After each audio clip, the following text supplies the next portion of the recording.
Nous, les Franco-Ontariens, on a le droit de se faire servir en français. Mais personne ne le sait. Même pas les Franco-Ontariens. On est protégé par la loi 8. En fait, on dit maintenant la loi sur les services en français. Ah oui, c'est plus court. Ça peut être compliqué à comprendre, donc Improtéine vous l'explique. La loi sur les services en français permet aux Ontariens de se faire servir en français par leur gouvernement provincial. On a accès à toute l'information en français de tous les ministères ou organismes gouvernementaux, en ligne ou par téléphone. En personne aussi? Yes! Yeah, non.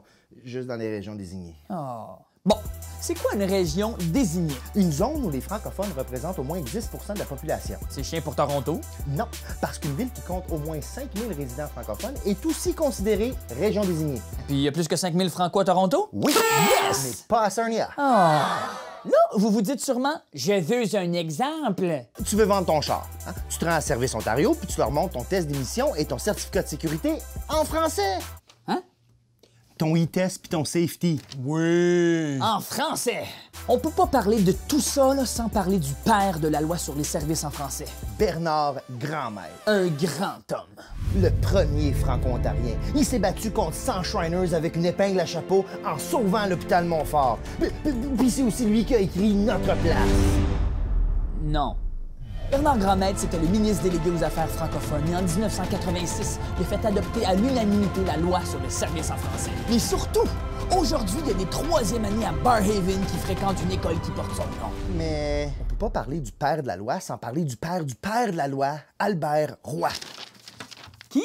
Exactement. C'était le premier à proposer un projet de loi sur les services en français quand il était député de l'opposition. Donc, c'était le père de Bernard Grandmaître? Non! Mais le problème, c'est que la loi n'a pas changé depuis 1986. La francophonie a évolué, nos mentalités ont changé, on est rendu ailleurs. Même l'île du Prince-Édouard a des lois plus modernes pour protéger les francophones. C'est pour ça que notre commissaire au service en français, M. François Boileau, propose une série d'amendements. Que tout le territoire de l'Ontario soit désigné sous la loi des services en français. Même Sarnia? Même Sarnia. Quoi d'autre? Que toutes les communications du gouvernement de l'Ontario sur les médias sociaux soient faites en anglais et en français simultanément. Même sur Snapchat? Je le sais pas. Quoi d'autre? Que la communauté franco-ontarienne soit consultée pour les amendements. Même les gens du Nord?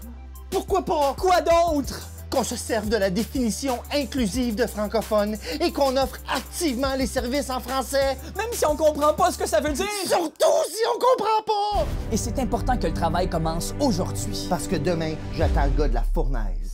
Non, pour que demain, les francophones de partout en Ontario aient accès à un service en français modernisé et adéquat. De Kenora à Castleman. De London à Long-Lac. De Tilbury à Tilbury-Est. Une fois qu'on va l'avoir, notre loi sur les services en français 2.0.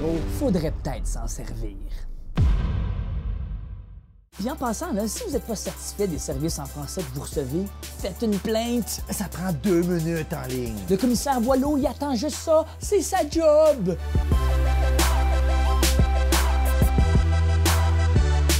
Sérieusement, parce que sinon, on le paye beaucoup trop pour jouer à Candy Crush à journée longue.